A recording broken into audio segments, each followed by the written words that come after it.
Meus irmãos, boa noite.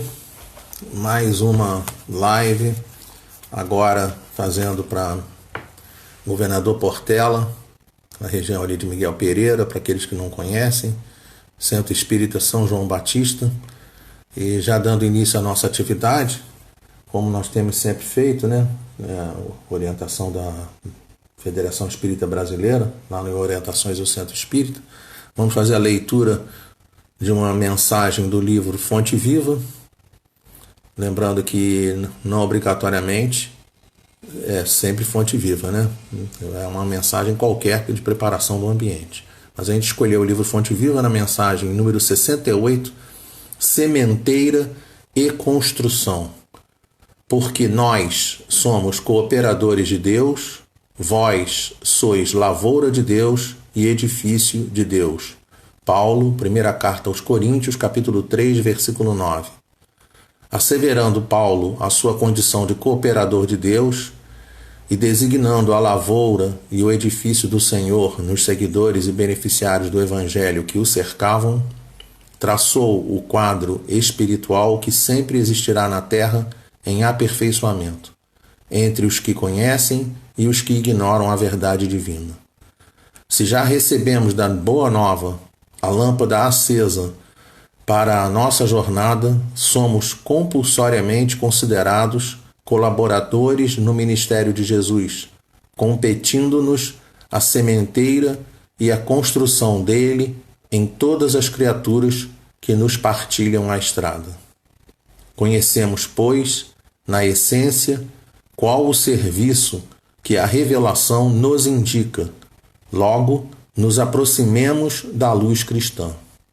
Se já guardamos a bênção do Mestre, cabe-nos restaurar o equilíbrio das correntes da vida, onde permanecemos, ajudando aos que se desajudam, enxergando algo para os que jazem cegos e ouvindo alguma coisa em proveito dos que permanecem surdos, a fim de que a obra do reino divino cresça, progrida e santifique toda a terra.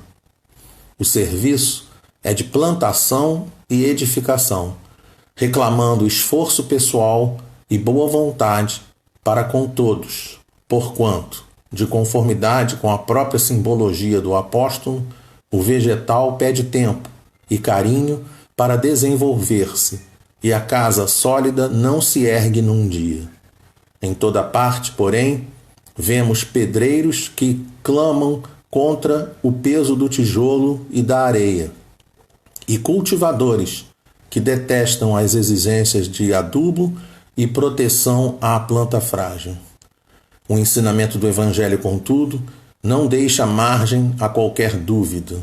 Se já conheces os benefícios de Jesus, és colaborador dele na vinha do mundo e na edificação do espírito humano para a eternidade. Avança na tarefa que te foi confiada e não temas.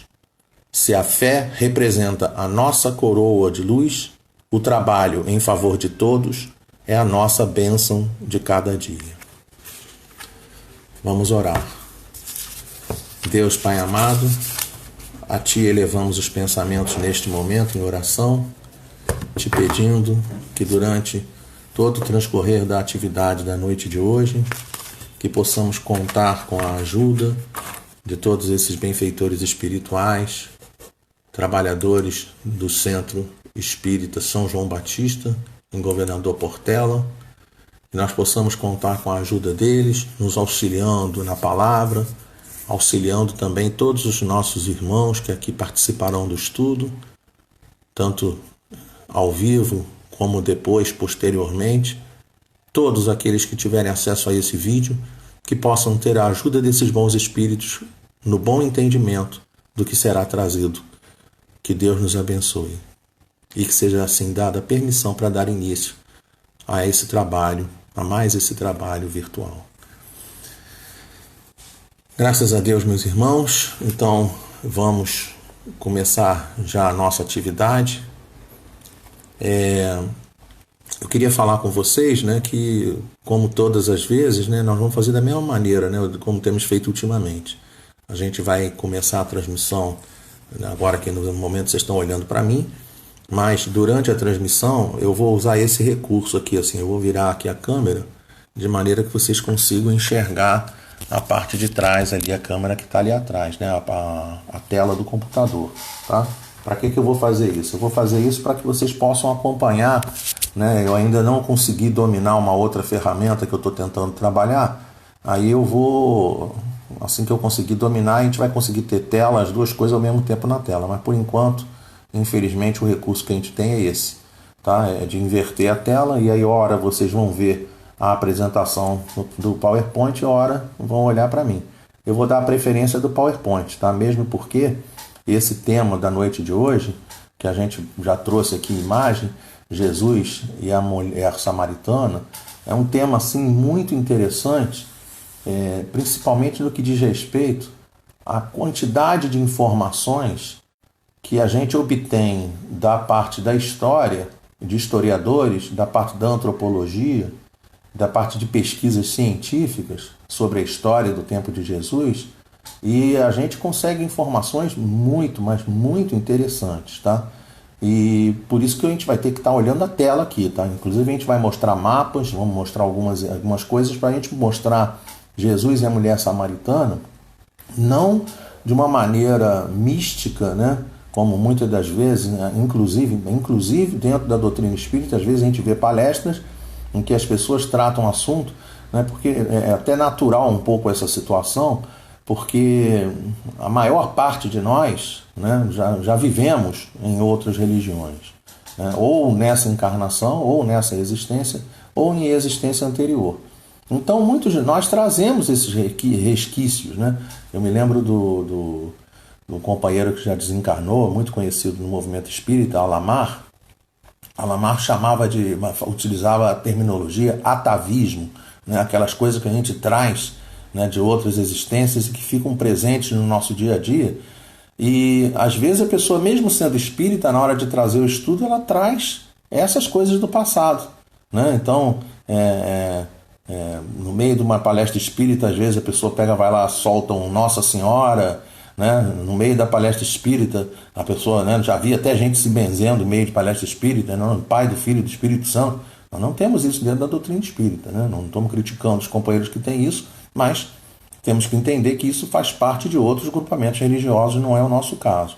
De qualquer forma, a gente vai trabalhar aqui na noite de hoje esse tema Jesus e a mulher samaritana e também vamos abusar, né? Nós vamos abusar das imagens, né? Abusar, porque procurei assim, né, um monte de imagem bonita, um monte de imagens que pudessem tocar o nosso coração, sensibilizar o nosso coração.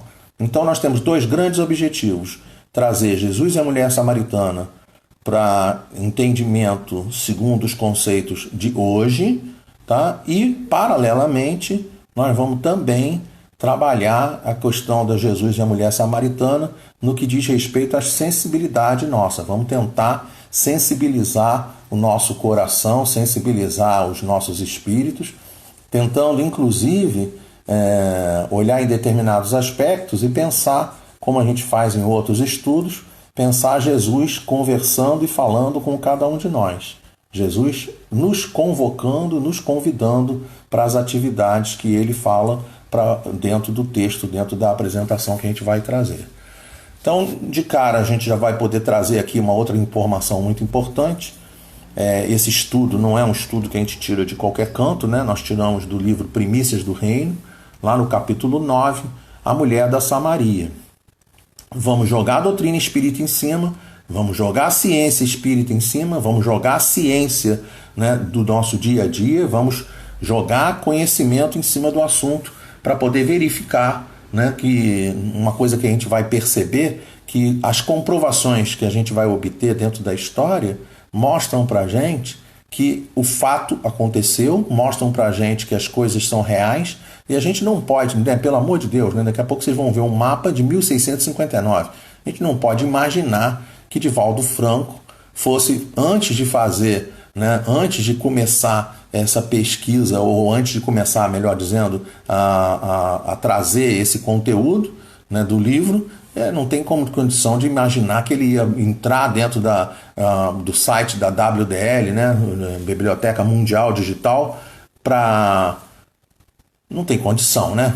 Para pegar informações, pegar as confirmações, para depois escrever um texto, para que esse texto tivesse a confirmação. Não tem cabimento. Na verdade, o texto foi psicografado por Amélia Rodrigues, e aí nós vamos perceber que o que ela traz e o que ele traz, ele de volta traz, são coisas que a gente consegue comprovar dentro da ciência, e é isso que importa para cada um de nós.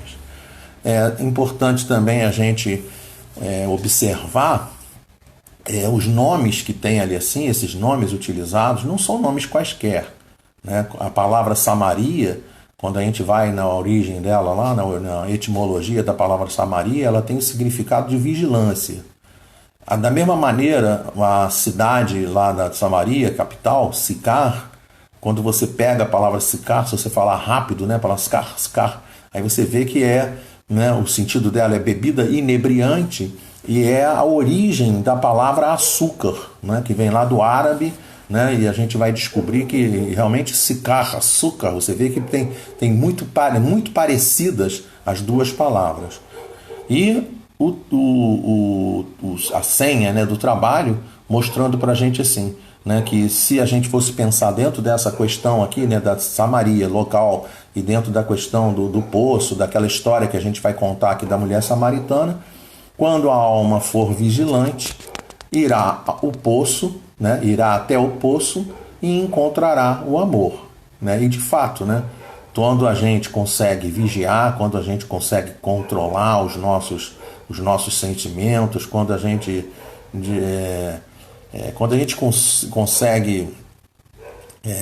consegue trabalhar os nossos sentimentos de maneira vigilante, de maneira adequada, a gente consegue perceber que efetivamente o que é importante é amar. É isso que é importante a gente fazer. E um dia, né, isso é o famoso um dia, né? Um dia a gente vai entender que é isso que a gente está fazendo aqui no nosso planeta. A gente tem visto vídeos, né, na internet. Outro dia eu vi um vídeo que um companheiro falava assim, que nós não estamos aqui para sermos felizes, que o mais importante é fazer o bem. Ora, né, a lei maior, o mandamento maior que Jesus ensinou para a gente não é nem fazer o bem e nem ser feliz, né? Tanto fazer o bem como ser feliz são coisas que estão no entorno do tema central, que é o amor. Então, é amar. Nós aqui estamos para sermos vigilantes, né, para sermos, né, ficarmos ligados, prestarmos atenção nesse objetivo maior. A preparação do ambiente mostrou isso para a gente, a necessidade da gente se preparar e tá com o ouvido ligado, tá ligado, tá prestando atenção nesses convites que sistematicamente chegam para cada um de nós. Então, quando nós formos vigilantes, nós iremos ao poço, vamos beber a água da vida e vamos encontrar que a nossa tarefa é aprender a amar. Isso que a gente vai aprender.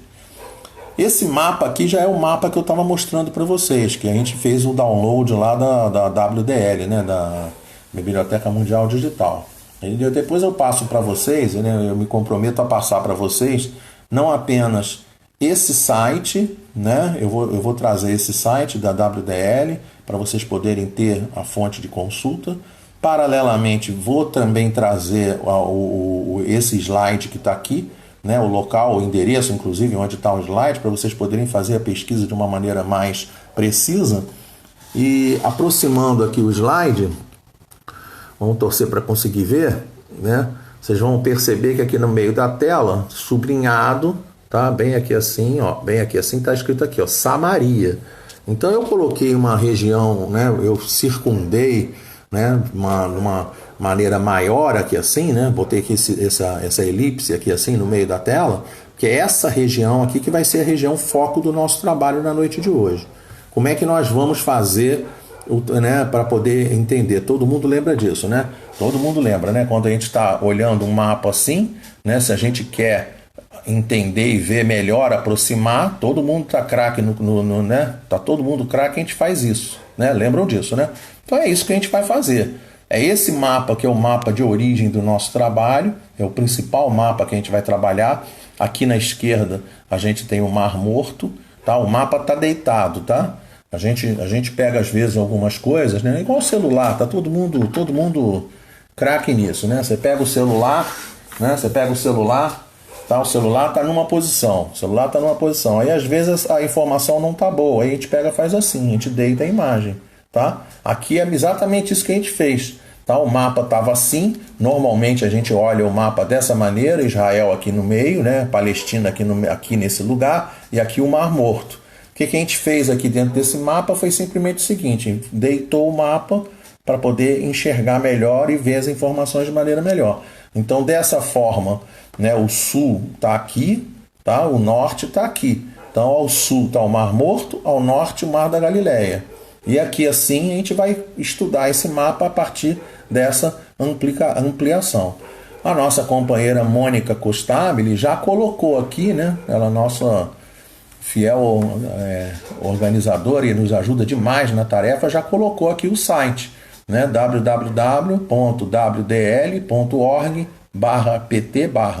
Está aqui nos comentários, depois os companheiros que quiserem ter acesso a essa informação já vão poder ter acesso a essa informação com tranquilidade.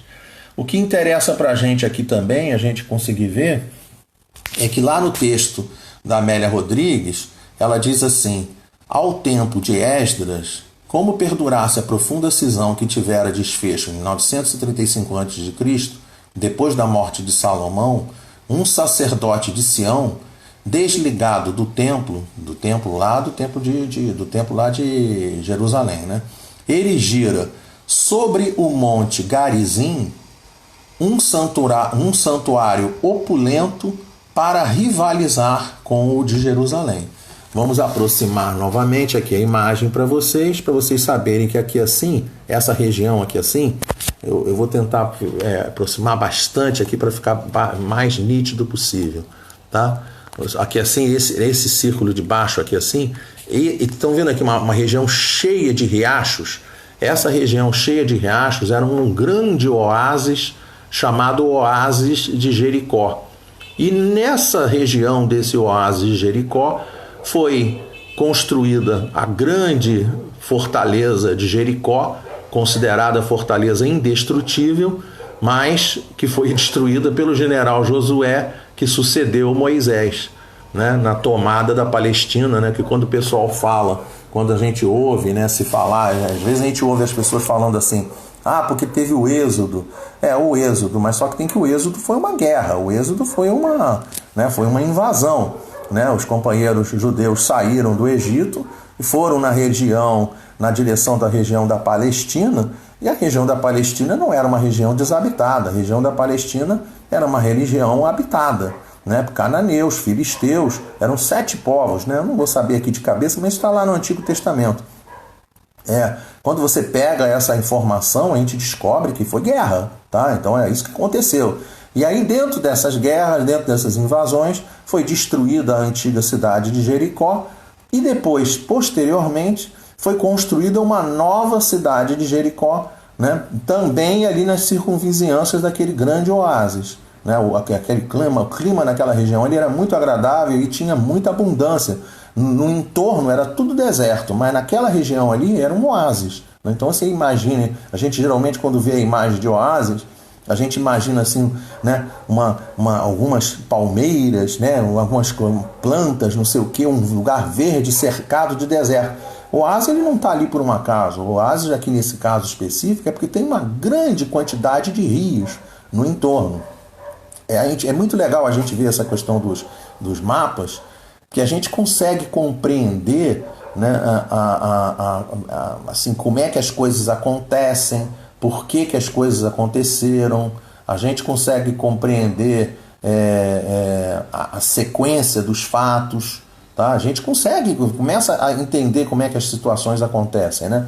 Por exemplo, quando a gente pega aquela questão, né, lá do início da implantação da doutrina espírita, né? Com aqueles eventos das irmãs Fox, né? Quando você olha aonde fica a cidade fica no meio de um alagadiço. Então você consegue entender por que as dificuldades que existiam, consegue entender que quando havia um assassinato enterrava o cara lá mesmo, né? Então você consegue entender todas as coisas que estão acontecendo, né? E fica fácil de você conseguir compreender.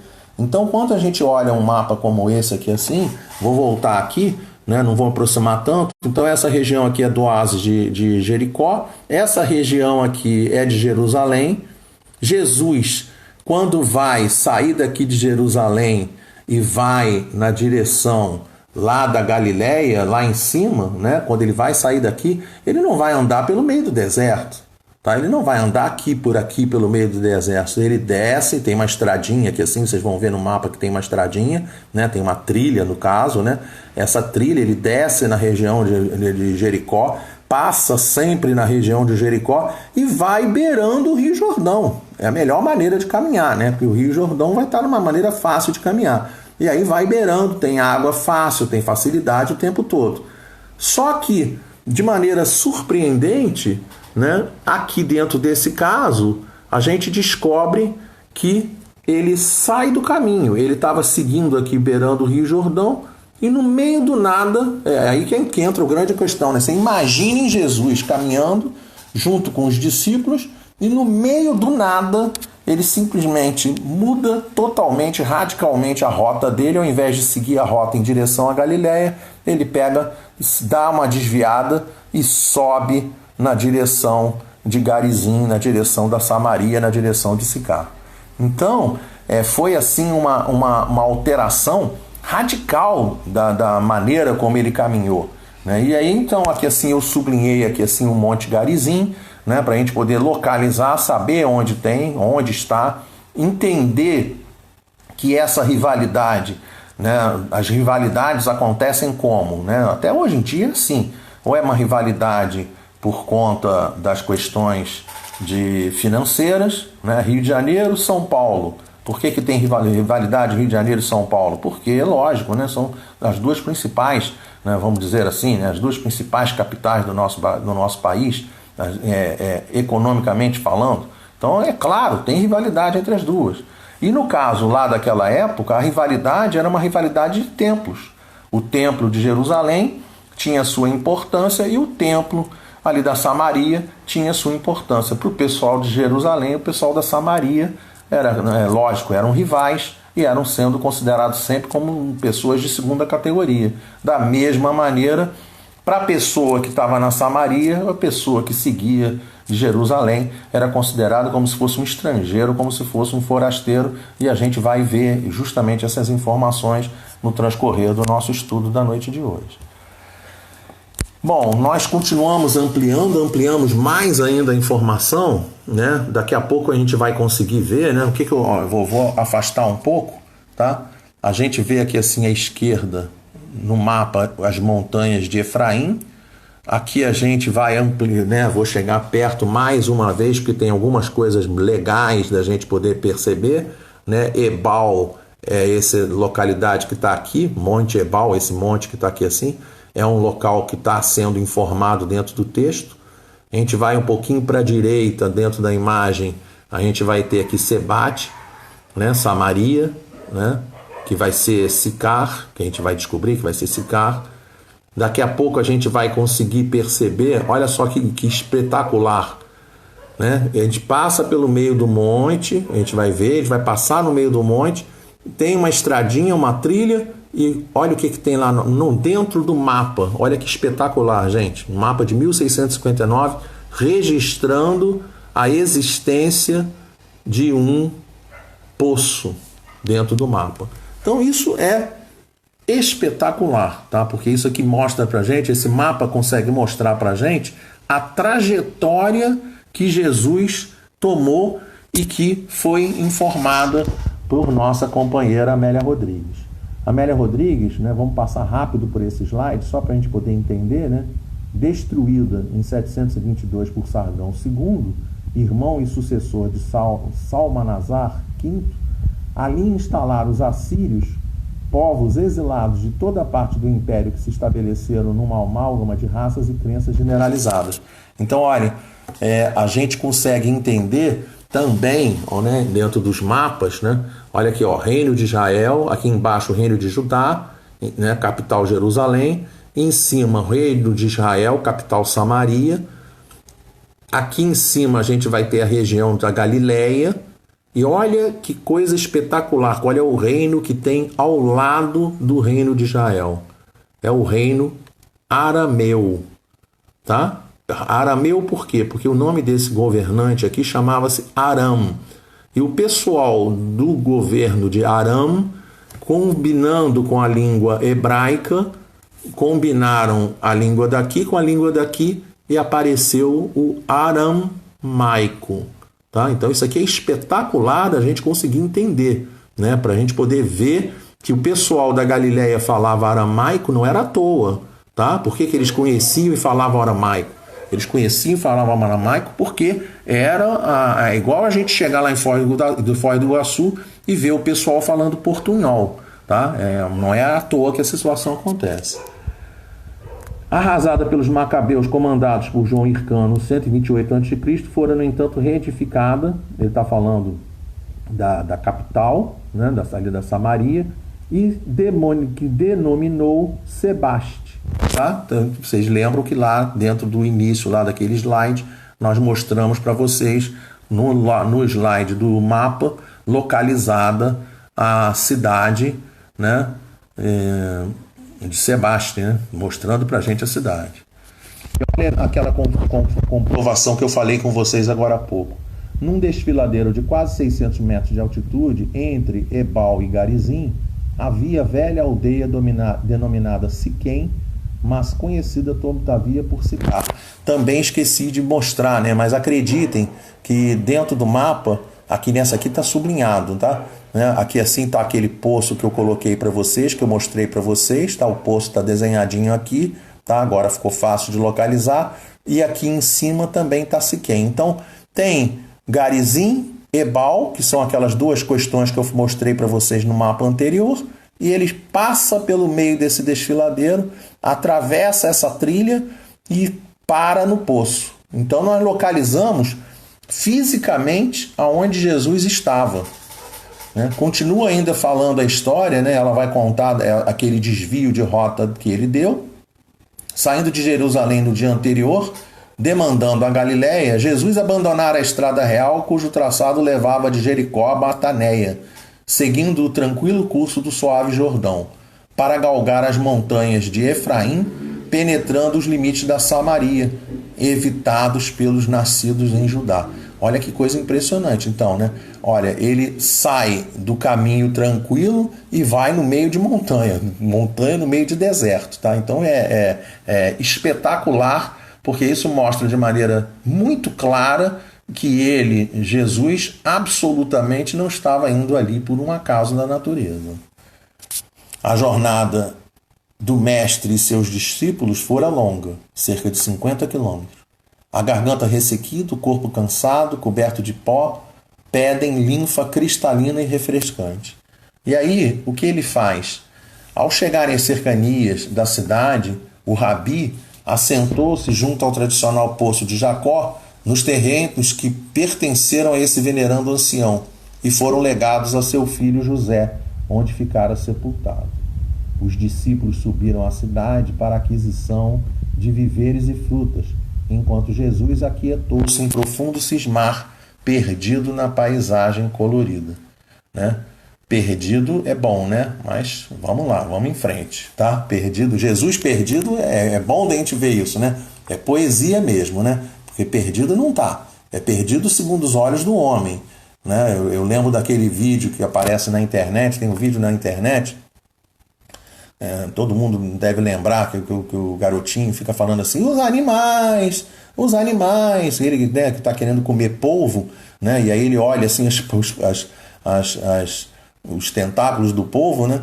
E aí ele olha os tentáculos e fala assim, mas essas perninhas aqui do polvo, o que isso está fazendo aqui no prato, né? Aí a mãe fica tentando dar a volta nele, né?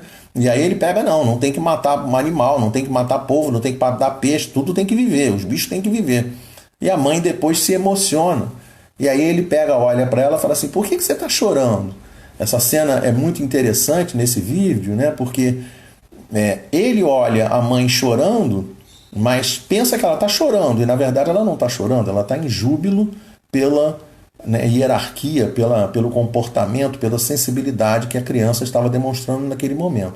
Então, muitas das vezes nós vamos ver descrições evangélicas, e aí a gente precisa compreender que a descrição evangélica ela não diz respeito à situação de Jesus. Ela diz respeito à situação de quem vê Jesus. São duas coisas totalmente distintas. Então vou voltar aqui para a gente poder ver isso, tá? Aquietou-se em profundo cismar perdido. Perdido não, desculpa, perdido não. Jesus perdido?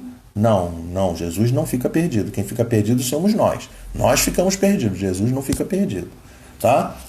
Bom, e aí vai chegando, ó a trilha desenhada lá, gente. Cântaro ao ombro, mergulhado em íntimas inquietações, uma mulher desce ao poço sob o sol queimante a pino, tá? E aí ela surpreende-se com um estranho olhar que dirige o forasteiro judeu, que ali parece aguardá-la, tá? Reparem que o que a gente está fazendo aqui nesse momento é transcrição do livro, tá? Primícias do Reino, a transcrição do capítulo 9. Estamos trazendo a palavra de Amélia Rodrigues, a descrição de Amélia Rodrigues e refletindo a respeito disso. Aqui é muito interessante que quando ela trata Jesus nesse primeiro momento, vale a pena a gente colocar isso, né? O olhar que dirige o forasteiro judeu. Olha como é que ela olha a vestimenta, então sabe que ele é judeu, olha que não é dali, então ele é um forasteiro, ele não é da região. Tá? Ele é um camarada que está vindo de outra região, não é da Samaria. E aí começa a acontecer a série de eventos que vão dar vazão à nossa história, né? Ela atira, porém, o vaso sobre a água e recolhe o precioso líquido na bilha que repousa sobre o paiol. E aí sente-se intranquila, como se algo estivesse para suceder-lhe. Emoções desconhecidas tumultuam-lhe o espírito. Olha aqui a precisão do espírito com letra minúscula, né? O que está sendo perturbado nela é a questão de pensamento. Ela olha a situação, está olhando Jesus. Vocês imaginem, independente da pessoa reconhecer Jesus ou não reconhecer Jesus, por questões de radiação, por questões de vibração, por questão de campo magnético, imaginem o que acontecia quando as pessoas chegavam diante de Jesus. Imaginem o que acontecia. Então a cabeça da pessoa, né, essa parte aqui, o espírito com letra minúscula, a parte de pensamento, a parte de inteligência, devia ficar, né?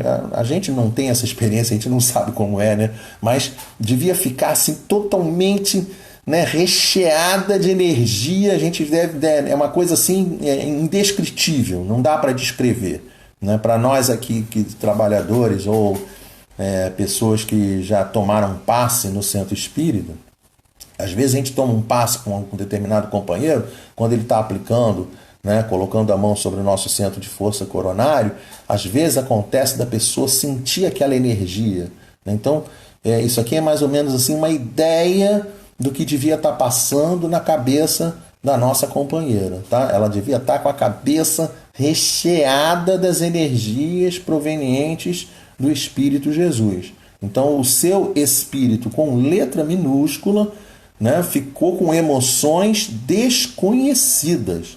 Essa que é a situação. Ela não estava entendendo o que estava acontecendo. O que está acontecendo nesse momento? Quando se dispõe a tomar o vasilhame e retornar ao lar, ela ouve: dá-me de beber. Olha, isso deve ter sido um choque para ela, né? Volta-se surpresa, dominada por estranhos e profundos ressentimentos. Ela vai explicar para a gente que não era comum acontecer esse tipo de diálogo, não era comum, né? Aí a Amélia Rodrigues vai nos explicar. Como ousa aquele estrangeiro, né? Lembram, ele era forasteiro, passou a ser estrangeiro, com letra minúscula, Como ousa aquele estrangeiro dirigir-lhe a palavra, atentando contra os costumes vigentes?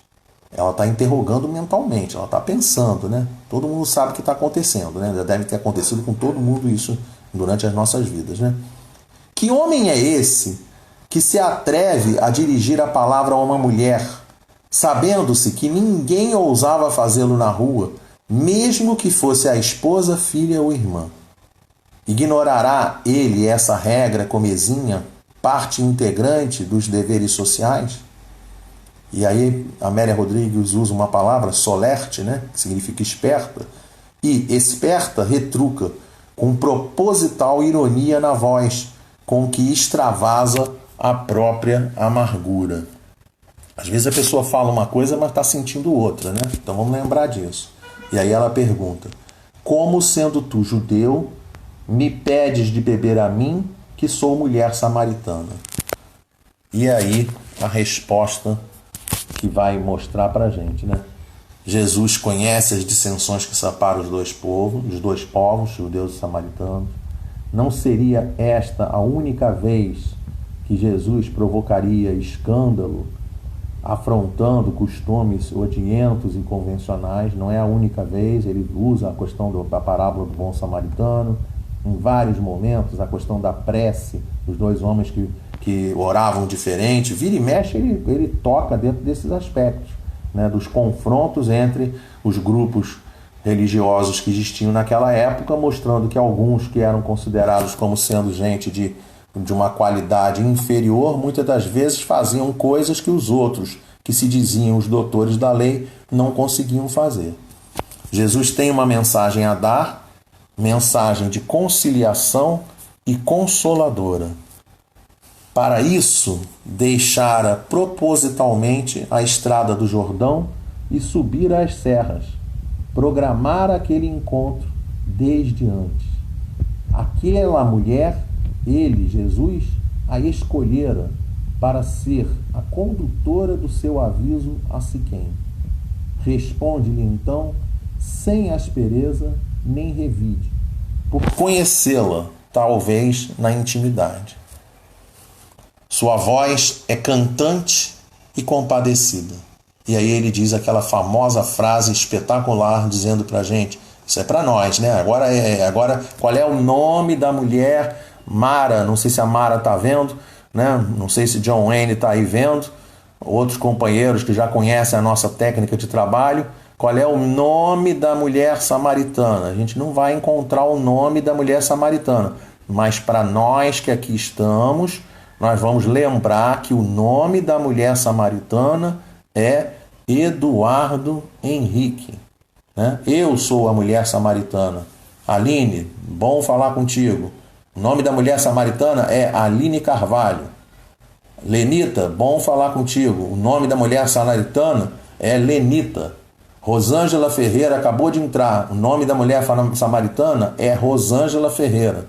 Todos nós, estou vendo aqui, né, vários companheiros aqui nas imagens. Estou vendo Patrícia, Constança, tem outros companheiros aqui que estão aparecendo aqui na tela.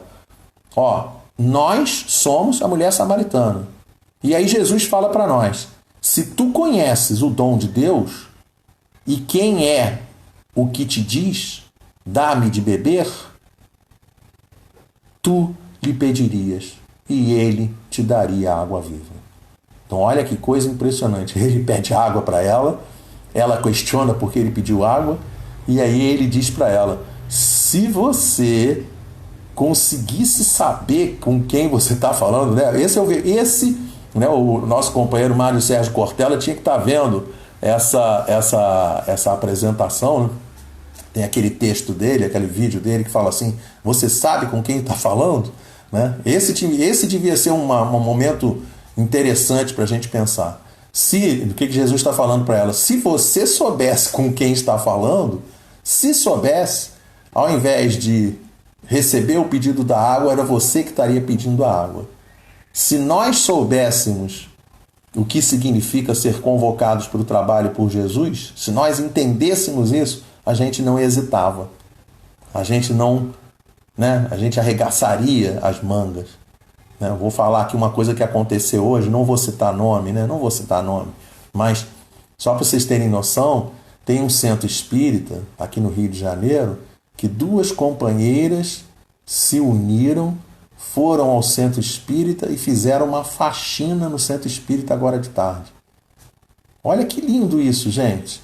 Os centros espíritas fechados, na grande maioria, pelo Brasil afora, centro espírita fechado, mas está limpando para quem? Aí a pessoa às vezes pergunta assim, mas vai estar limpando para quem? A pandemia vai demorar, isso aí vai estar fechado durante muito tempo. Está fechando por carinho, por consideração, por zelo, por cuidado, porque aquilo ali é um templo, aquilo ali é uma casa, né? Uma casa espiritual, não é uma casa física apenas. Da mesma maneira como a nossa casa não é a nossa casa, a gente diz que a nossa casa a gente tem que transformar num lar, da mesma maneira que nós somos espíritos, mas nós não somos isso que está aqui, nós não somos isso, nós não somos isso, nós somos isso que está aqui dentro. Mais do que está aqui dentro, nós somos o que está dentro de nós, a nossa alma, dentro dos nossos espíritos. É isso que nós somos. Nós somos, né? Eu não sou Eduardo porque estou com essa cara, cabelo branco, não é? Eu não sou esse Eduardo aqui, não. Eu sou o Espírito Eduardo, né? Magno, um Espírito Magno, Maria de Paula Mandando Centro, Rita, Luizão, são os espíritos. Então, cada um de vocês que estão assistindo o vídeo, né? Nós somos os espíritos. Nós somos o que nós somos. É isso que a gente tem que conseguir compreender. E nós precisamos ficar atentos a essas convocações, porque se a gente conseguisse entender esses convites, a gente que estaria indo na direção de Jesus e pedindo para que ele desse a água para a gente beber. E não o contrário. E aí começa a acontecer uma série de mudanças na postura da mulher, em que ela descreve assim, a Amélia Rodrigues descreve assim: vibrações incomparáveis vibram fortemente no coração da mulher. Guardava ânsias de paz e não sabia como ou onde encontrá-la. Uma dúvida, porém, a inquieta. O espanto dá-lhe à voz uma tonalidade de respeito. Senhor, repare o seguinte, é importante, eu botei em vermelho aqui esse Senhor. Por que eu botei em vermelho o Senhor? Porque ele tinha sido forasteiro, depois passou a ser estrangeiro e agora ele é tratado como Senhor. Então vocês percebam que ela está conseguindo mudar a maneira como ela está enxergando o nosso companheiro, com o nosso querido Jesus. Ela diz assim para ele: tu não tens com o que tirar a água, né? O poço é fundo. Onde, pois, tem a água viva? És tu maior do que nosso pai Jacó, que nos deu o poço, dele bebendo ele próprio, seus filhos e seu gado? Ela já está, né? Os olhos do estranho fulguram com fascínio desconhecido. Ela está olhando para ele assim, a gente vê que ela está atordoada, né? Ela olha para ele, é estrangeiro, daqui a pouco ele é estranho, daqui a pouco ele é senhor, daqui a pouco ela está atordoada. A revelação não tarda. A mensagem espraiar-se-á no ar, embalando o mundo quando ele a enunciar. E ele diz para a gente, Jesus diz para a gente: qualquer um que beber desta água tornará a ter sede. Se pegar a água física, a água do copo, a água da geladeira, a água da bica, a água de onde quer que for, do poço, nós voltaremos a ter sede. Mas aquele que beber da água que eu lhe der, nunca terá sede, porque a água que eu lhe oferecer se fará nele uma fonte de água que salte para a vida eterna. E aí ela já olha de maneira diferente, cada vez ela vai ficando totalmente atordoada com aquele convite, e ela diz: dá-me dessa água, disse pressurosa, para que não mais tenha sede, e aqui não venha tirá-la. Penetrar a mulher o sentido das palavras do Rabi? Amélia Rodrigues coloca para a gente pensar: será que ela entendeu? Desejava libertar-se da exaustiva tarefa ou buscava mais clareza no ensino? Será que ela estava entendendo que ela não estava pegando a água, não era da água física que ele estava falando? Os meigos olhos de Jesus incendeiam-se e se fixam nos olhos dela, penetrando-lhe o recôndito do espírito. E olha o que Jesus fala para ela: vai chamar o teu marido e vem cá.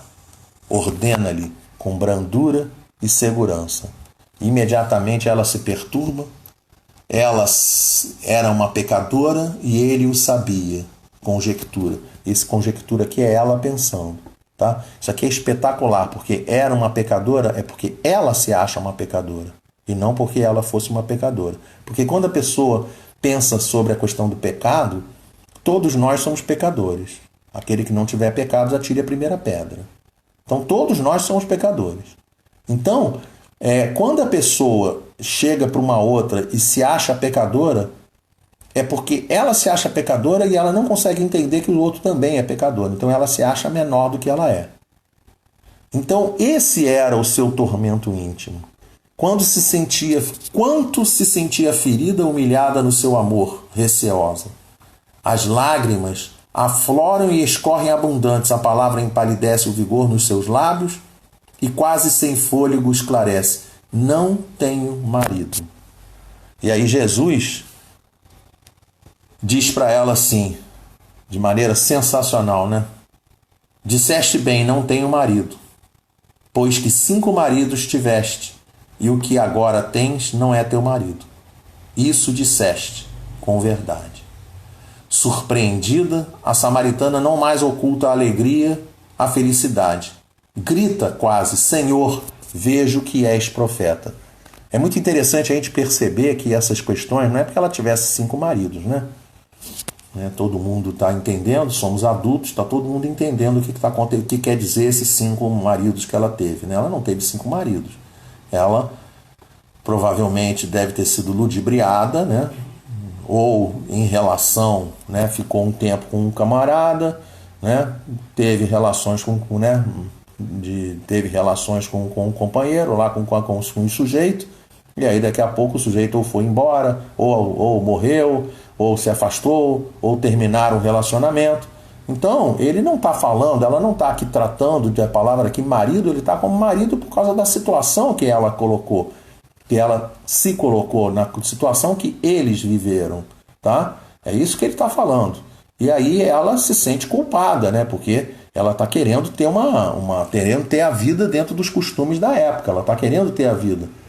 Como disse lá no início do texto, ela não tinha nem sequer, a mulher naquela época não tinha direito, né? Nem, o homem não dirigia a palavra mulher na rua. Né? É impressionante, né? Esse tipo de relação que existia naquela época. A mente está em desalinho. Quantas dúvidas a atormentaram a vida toda. Agora está diante de um profeta de Deus. Deve aproveitar cada instante, reabilitar-se, encontrar a paz por fim. Comovida interroga com docilidade. Nossos pais adoraram neste monte, e vós dizeis que é em Jerusalém o lugar onde se deve adorar? Ela está confundindo, né? Ela está pensando que deve deixar de adorar lá no Monte Garizim, lá no templo da Samaria, para adorar lá no templo de Jerusalém. Ela não está entendendo, porque na hora que ela vê aquele companheiro profeta, ela acha que pelo fato dele ser profeta judeu, ele é maior do que todos os que estão presentes naquele momento. Ela até era maior e até é maior. Mas ele chega e diz de maneira sensacional também: mulher, acredita-me, elucida o ele viado de vidro, que a hora vem em que nem neste monte, nem em Jerusalém adorareis o Pai. Vós adorais o que não sabeis. Nós adoramos o que sabemos, porque a salvação vem dos judeus. Mas a hora vem, e agora é em que os verdadeiros adoradores adorarão o Pai em espírito e em verdade, porque o Pai procura a tais que assim o adorem.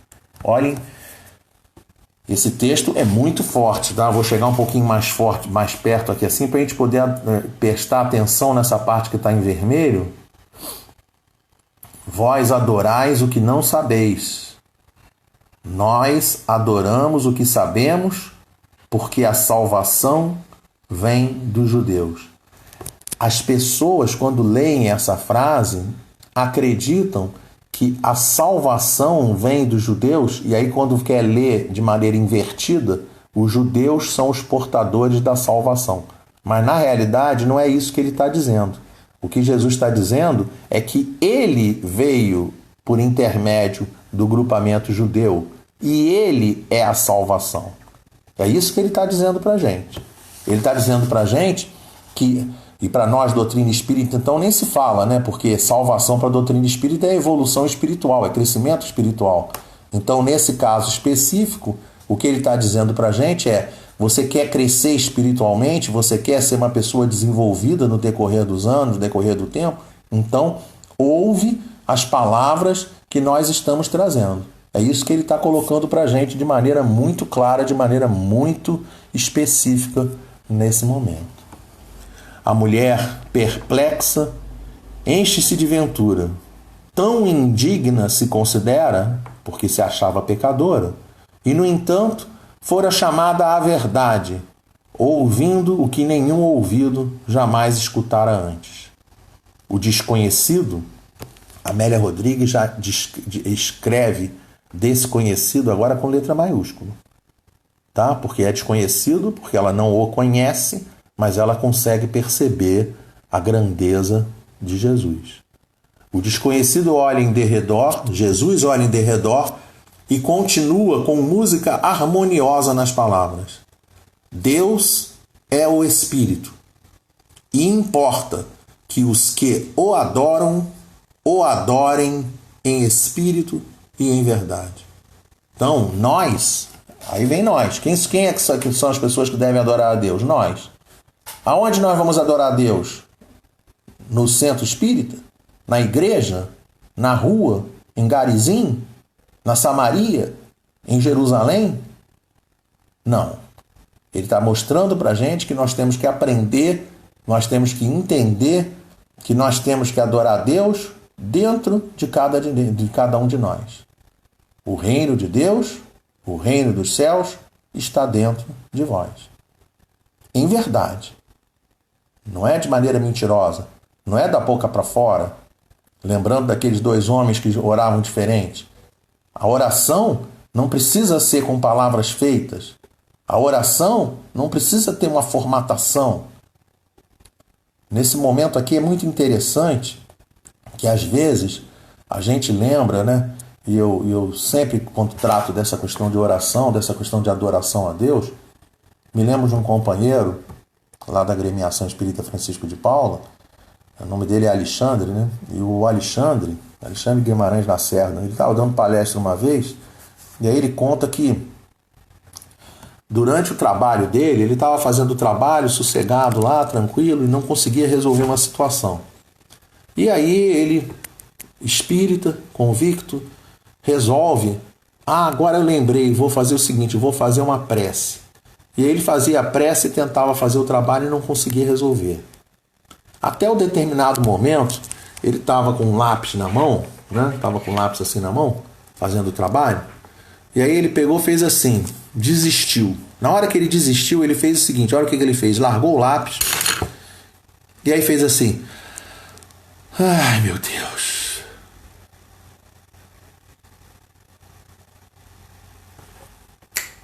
Plim. Aí que ele fez a prece. Na hora que ele estava fazendo a prece com formatação, na hora que ele estava fazendo a prece com palavras bonitas e maravilhosas, as palavras bonitas saíam da boca, mas não saíam do coração. O que Deus quer é que nós consigamos adorá-lo, como ele diz aqui, Jesus ensina pra gente, em espírito e em verdade. Lá dentro da nossa porção inteligente. É lá que tem que estar o conteúdo. De maneira verdadeira, de maneira sincera. Tem que vir do fundo da alma da pessoa. E aí, com certeza, ela vai receber a ajuda que ela precisa. E aí, ela diz assim: eu sei que o Messias, que se chama o Cristo, vem, quando ele vier, nos anunciará tudo. E aí Jesus, mais uma vez, fala de maneira sensacional: eu o sou. Eu que falo contigo. Por isso digo que a salvação vem dos judeus. Então ele está tentando explicar para ela: eu estou te dizendo que eu que sou a salvação.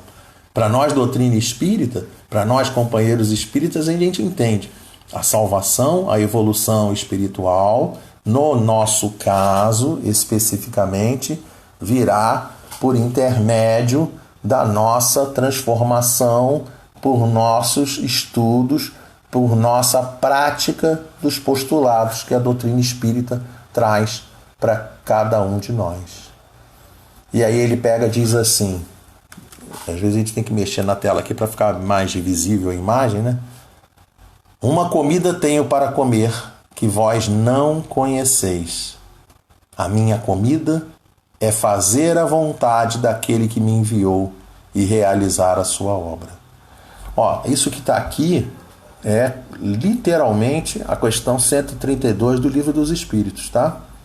A questão 132 do Livro dos Espíritos fala para a gente, de maneira muito clara, qual o objetivo da encarnação.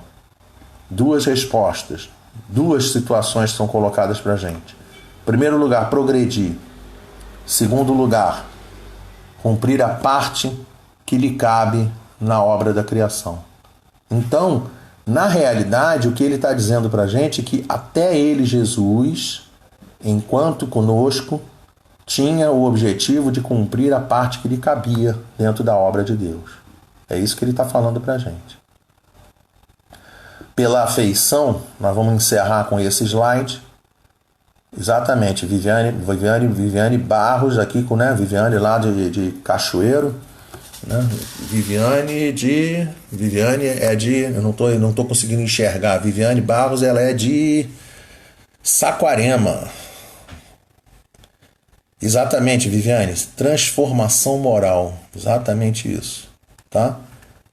Ó, isso aqui a Amélia Rodrigues vai concluir o texto pra gente. Vale a pena depois dar uma lida em Previstas no Reino, tá? Tem muito mais coisas. Isso aí é seminário, tá? Não é. A gente fala aqui em 1 hora, mas infelizmente a gente força a barra. Pela afeição com que se ligou a Jesus, primitivos cristãos que se alentaram na sua coragem de proclamar as imperfeições, denominaram a samaritana a iluminadora, que a tradição oral acatou e conservou até os nossos dias. Ela, a mulher samaritana, ouvindo essa palavra que Jesus deu, passou a caminhar pela Samaria, trazendo as informações sobre Jesus, trazendo as informações dessa salvação, dessa modificação, como disse a Viviane, lá de Saquarema, colocando para a gente a nossa transformação moral. É isso que a gente tem que trabalhar durante as nossas vidas. Que Deus abençoe a todos nós. Nós vamos chegando assim ao final do nosso trabalho, com muita alegria no coração, e vamos aproveitar esse momento para fazer a nossa prece de encerramento. Deus Pai amado, nesse momento elevamos a Ti os nossos pensamentos em oração,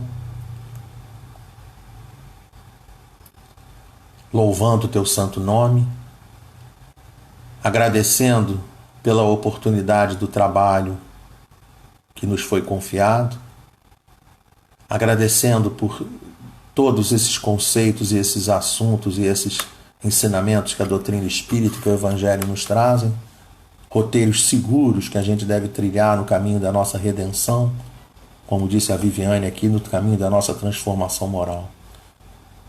Que a gente possa vencer com muito esforço todas as dificuldades do nosso dia a dia, com muita fé, com muita esperança nos nossos corações, mas queremos ainda te pedir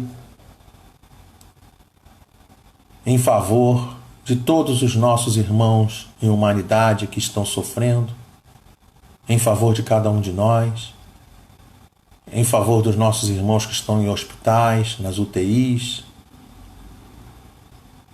aqueles que estão apenados, doentes em casa, nos orfanatos, nos asilos. Enfim, Senhor, onde estiver um irmão nosso necessitando de auxílio, que esses benfeitores espirituais do Centro Espírita São João Batista, em Governador Portela, em Miguel Pereira, possam se unir nesse pensamento de cada um de nós, vibrando, retirando da natureza do planeta, retirando dos laboratórios da espiritualidade todos os recursos necessários para que cada um desses teus filhos, Deus Pai amado, recebam toda a ajuda, todo o auxílio, tudo o que necessitam para continuarem as suas caminhadas. Assim, Senhor, te agradecendo por tudo que recebemos na noite de hoje, sempre te agradecendo por todas as bênçãos que derramas em nosso benefício, queremos pedir a permissão para darmos por encerrados esses trabalhos. Que Deus nos ampare hoje, agora e sempre. Graças a Deus. Meus irmãos, um beijo para todos vocês, muito carinho, muita paz. Que Deus nos abençoe. Nós vamos concluir a live. Beijo para todos.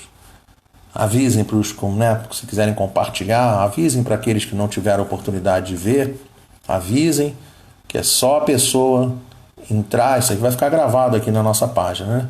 É só a pessoa depois entrar com calma aí, que vai conseguir ver todo o vídeo, que não, mesmo quem chegou atrasado, viu o Jorge Maia aí, chegou um pouquinho atrasado, tem problema não, Jorge, chegou atrasado, dá uma olhada no vídeo todo aí depois, compartilha aí pro pessoal aí de Cabo Sul, tá?